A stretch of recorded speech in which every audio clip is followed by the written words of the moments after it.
welcome back to our channel.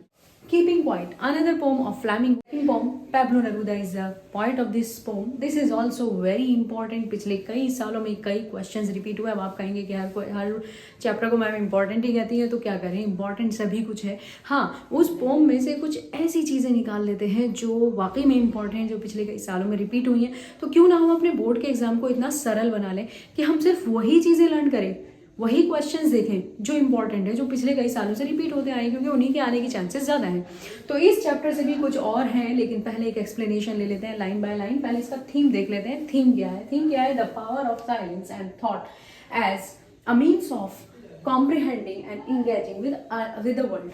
मतलब अगर आप साइलेंट हो जाएं, शांत हो जाएं, और आपके अंदर एक थॉट आ जाए, दुनिया को समझने का थॉट, तो उससे आप इजीली लोगों को समझ पाएंगे, नेचर को समझ पाएंगे, पेड़ों को समझ पाएंगे, एनिमल्स को समझ पाएंगे, अपने साथ होने वाली चीज़ों को समझ पाएंगे, अपनी कमियों और अच्छाइयों को समझ पाएंगे. Means the theme of the pome is introspection. ध्यान से सुनिएगा, this word is very important.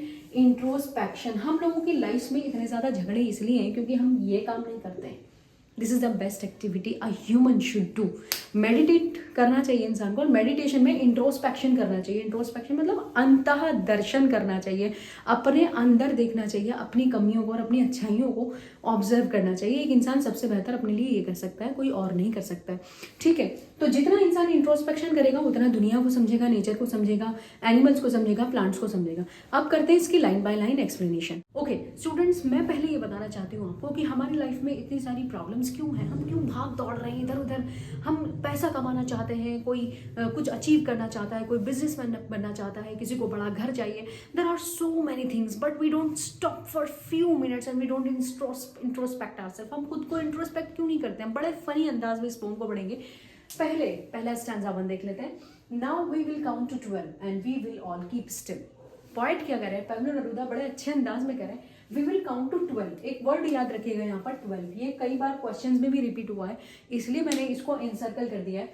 We will count to 12 and we will all keep still. मतलब हम 12 तक काउंट करेंगे, और जब तक 12 तक काउंट करते हैं हम, उतनी देर के लिए वी विल कीप स्टिल. हम बिल्कुल स्टिल हो जाएंगे, एकदम शांत हो जाएंगे, बिल्कुल शांत. कोई आम भी मूव नहीं करना है, कोई आम no.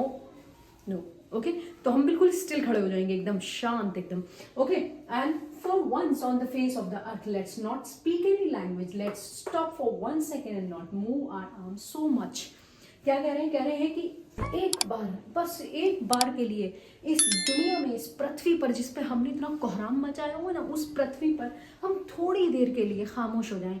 We will not speak any language, we will not speak any language. Focus देखिए, we will not speak any language मतलब लैंग्वेजेस क्या करते हैं? लैंग्वेजेस हमें डिस्क्रिमिनेट करते हैं एक दूसरे से. यार इंग्लिश इस देश में ना, इंग्लिश एक जबान, इंग्लिश एक क्लास है. क्लास क्यों है भाई? Class, why is English a class? Why human beings are not class. ठीक है, तो कोई इंग्लिश बोलता है तो वो हाई फाई सोसाइटी से है, कोई हिंदी बोलता है तो वो लो सोसाइटी से है, कोई उर्दू बोलता है यार वो मुस्लिम है, वो लखनवी अंदाज में बात करता है, उसका फैमिली बैकग्राउंड अलग है. कोई मलयालम बोलता है यार ये हमसे अलग है. तो ये लैंग्वेजेस हमें डिस्क्रिमिनेट कर रही हैं, डिफ्रेंशिएट कर रही हैं. तो थोड़ी देर के लिए रुक जाइए, 12 सेकेंड्स के लिए, बिकॉज काउंट टू 12 काउंट करेंगे तो 12 सेकेंड्स होगा.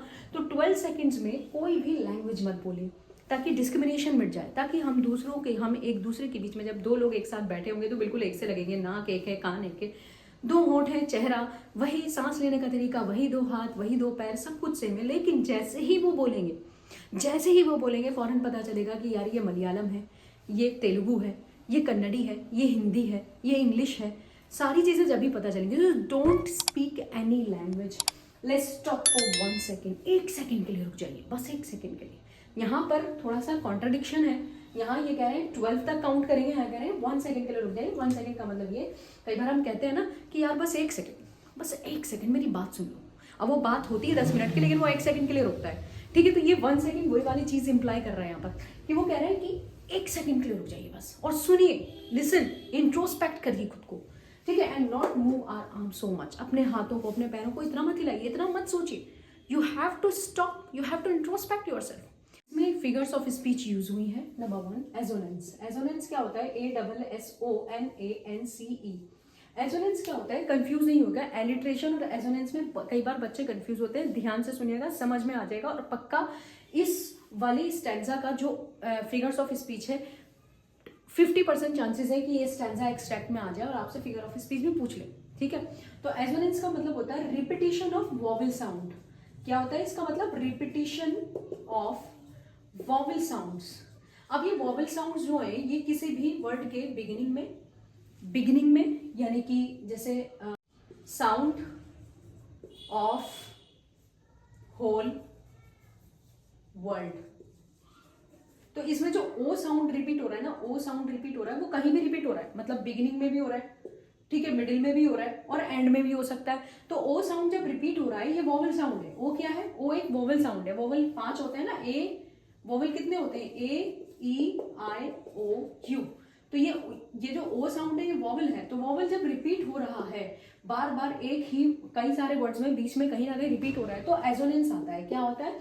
एजोनेंस आता है। इसमें आप देखिएगा, इसमें आपको वोवेल साउंड जरूर मिलेगा। आप ये मुझे कमेंट बॉक्स में बताइए कि कौन सी लाइन में एजोनेंस यूज हुआ है। दूसरी जो फिगर ऑफ स्पीच है इसमें वो है एलिट्रेशन, ALLITERATION। एलिट्रेशन इसमें है। एलिट्रेशन में क्या होता है? एलिट्रेशन में होता है repetition of sound, repetition of sound in the beginning of the word. Beginning of the word जैसे ये हो रहा है वी विल, VW और W, यानी कि वा साउंड दोनों में रिपीट हुआ है, ठीक है। तो इसका एग्जाम्पल है वी और विल। अब आप कंफ्यूज नहीं होइएगा, आप ये सोच रहे हैं कि ये भी रिपीटिशन है ये भी रिपीटिशन है, तो दोनों सेम है। नहीं, दोनों सेम नहीं है। इसमें एक तो वॉवेल साउंड है, इसमें जरूरी है नहीं, इसमें वॉवेल और कॉन्सोनेंट दोनों हो सकते हैं, लेकिन इसमें सिर्फ वॉवेल साउंड है और वो भी कहीं बिगिनिंग में है, कहीं शुरू में है, कहीं लास्ट में है। वो आपका हेडेक है, आप देखेंगे। एलिट्रेशन में क्या है? एलिट्रेशन में बिगिनिंग में ही रिपीट हो रहा है साउंड। बिगिनिंग मतलब वी विल। या जैसे मैं एक और एग्जाम्पल दूं आपको, fox fell from the wall, ठीक है। जो फॉक्स है वो दीवार से गिर गई है, तो फॉक्स फेल फ्रॉम, फ साउंड रिपीट हो रहा है ना, तो ये फा साउंड ये वॉवेल भी हो सकता है, कॉन्सोनेंट भी हो सकता है, ये कॉन्सोनेंट साउंड है, लेकिन ये बिगिनिंग में आ रहा है। अब बिगिनिंग के जो साउंड्स हैं वो एलिट्रेशन कहलाते हैं, ठीक है। तो ये एलिट्रेशन हो गया। इसके बाद इसमें एक और image figure of speech use हुआ है, एनाफोरा। बहुत अच्छा फिगर ऑफ स्पीच है, अक्सर बच्चों को नहीं पता होता है, ध्यान से सुन लीजिए। कई बार आपका कंपेटिटिव एग्जाम आएगा आफ्टर 12th नीट वगैरह का, तो उसमें भी फिगर ऑफ स्पीचेज आ जाती है, तो आप ये ध्यान से देखिएगा। Repetition of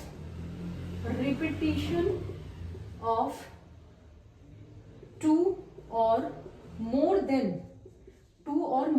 to consecutive lines. Consecutive का मतलब समझते हैं ना, एक के बाद एक consecutive lines with the same words. जल्दी से बता दीजिए, मेरे बताने से पहले जल्दी से बता दीजिए कौन सी लाइन में है ये, ठीक है। लेट्स नॉट मतलब दोनों एक के बाद एक, ऐसा नहीं कि एक लाइन यहाँ एक लाइन यहाँ, बल्कि दोनों एक के बाद एक शुरू हो रही है। तो लेट्स से शुरू हो रहा है, तो लेट्स नॉट क्या हो गया? एनाफोरा हो गया। क्या हो गया? एनाफोरा हो गया। तो ये आपका था figures of speech. Stanza 2 explanation. Let's read.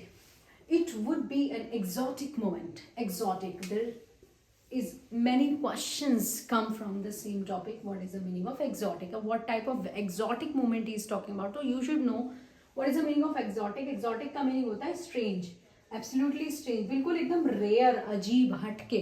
That is called exotic. ठीक है। Without rush without engines we would all be together in a sudden strangeness. ये थोड़ा सा स्पेलिंग का मिस्टेक रह गया, strangeness. Fisherman in the cold sea would not harm whales and man gathering salt would look at his hurt hands. इसका मतलब ये है कि पैब्लो नेरुदा यहाँ पर एम्फेसाइज कर रहे हैं कि वो जो मोमेंट होगा ना 12 सेकेंड्स रुकने वाला, कि 12 तक काउंट करेंगे, रुक जाएंगे, we will not do anything, we will not move our arms.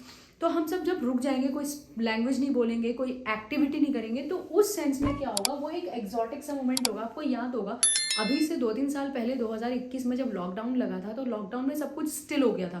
That was absolutely still. मैं आपको कहा था ना एग्जाम्पल देंगे आपको, तो वो एग्जाम्पल यही है कि 2019 में जब सब कुछ एकदम रुक गया था 21 में, और उसके बाद सब कुछ एक्सोटिक हो गया था। रोड पे एक गाड़ी की एक इंजन की आवाज़ नहीं आती थी, तो बिल्कुल एकदम एक्सोटिक मोमेंट हो गया था। और उस सीन में क्या हुआ था? उस सीन में ये हुआ कि जो लोग थे इस सिचुएशन को आप उस सिचुएशन से कनेक्ट करके देखें। जो लोग अपने घरों में मौजूद थे ना, वो लोग मतलब बाहर के कामों को छोड़कर, सब कुछ छोड़कर अपना घरों में रहने लगे थे। घरों में रहकर अपनी फैमिली से, अपनी चीज़ों से, अपने लोगों से बात करने लगे थे। और कई बार ऐसा भी हुआ कि कई बार झगड़े वगड़े हुए तो इंटरनेट बंद हो गया। इंटरनेट जब बंद हुआ, जब लोगों ने अपने काम वाम छोड़े, अपना मोबाइल छोड़ा और अपनी फैमिली के साथ कनेक्ट हुए, वो फैमिली के साथ कनेक्ट हुए तो फैमिली का एक दूसरे का दुख उन्हें पता चला, आपस में उन्होंने इंटरेक्शन किया तो अच्छा लगा उनको। तो ऐसा ही एक एग्जॉटिक मोमेंट हो जाएगा जब सब चीज़ें रुक जाएंगी, विदाउट रश, विदाउट इंजन। आप मुझे बताएंगे यहाँ पर कौन सा फिगर ऑफ स्पीच है, ठीक है। विदाउट रश, विदाउट इंजन मतलब ना तो कोई रश होगा, ना तो कोई लोग भाग रहे होंगे, दौड़ रहे होंगे, ना ही इंजन्स के साउंड्स होंगे। We would all be together, और हम सब एक साथ होंगे। जब हम खामोश रहेंगे, कोई एक्टिविटी नहीं करेंगे, किसी को मारना, किसी को धारना, किसी को लेट डाउन करना, खुद ऊपर जाना, कोई कंपटीशन, कुछ नहीं होगा ना, तब हम सब एक साथ होंगे। We will all be together and in a sudden strangeness, मतलब वो एक अजीब सा स्ट्रेंजनेस सा सीन होगा, बहुत अजीब सी सिचुएशन होगी। अजीब सी मतलब कि एक अट्रैक्टिव कह सकते हैं आप, या फिर एक रेयर सिचुएशन हो सकती है।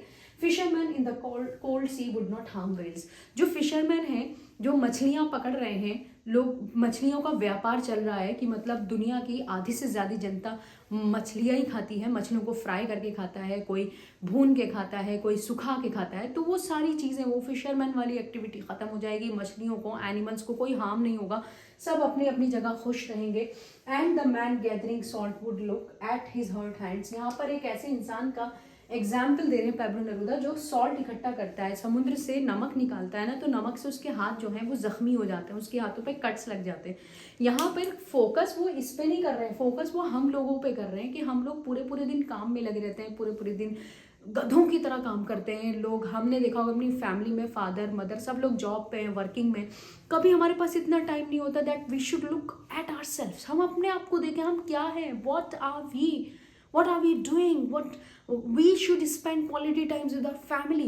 ये हम नहीं देखते हैं। तो क्या कह रहे हैं कि लोग जो काम कर रहे हैं वो रुक जाएंगे, और वो जब रुकेंगे तो उनके पास वक्त होगा, वो अपने हाथों को देखेंगे, look at his hurt hands, अपने हाथों को, अपने चेहरे को, अपने आप को देखेंगे कि उनकी बॉडी, उनके हाथ कैसे हो गए हैं दोस्तों। तो दोस्तों इसमें एक ही बस एलिट्रेशन वाली फिगर ऑफ स्पीच है, जिसका मैंने आपको पहले भी बताया था। स्पेलिंग है ALLITARATION। एलिट्रेशन है इसके अंदर। एलिट्रेशन इसमें कहाँ है मुझे नजर आ गया है, आपको और देखना है। मैं इतना बता दूं आपको कि इन 4 लाइनों में से कहीं पर एलिट्रेशन है। कमेंट सेक्शन में मुझे बताएं कि कौन सी फिगर ऑफ स्पीच, ये वाली फिगर ऑफ स्पीच कहाँ पर यूज हुई है, और कहीं भी हुई है तो शौक से बताइए। Thank you so much. और हाँ, यहाँ पर जो यूज हुआ है वो है रिपीटिशन। ये मैं आपको बता देती हूँ, ये है रिपीटिशन, ठीक है। रिपीटिशन की स्पेलिंग मैंने गलत लिख दी है, TION करके है इसकी स्पेलिंग, ठीक है। तो ये हो गया हमारा स्टैंजा 2 कंप्लीट। अब हम चलेंगे स्टैंजा 3 की तरफ, ठीक है। तो वीडियो में बने रहिए ताकि एंड में कुछ और इंपॉर्टेंट क्वेश्चंस भी आपको देखने को मिले।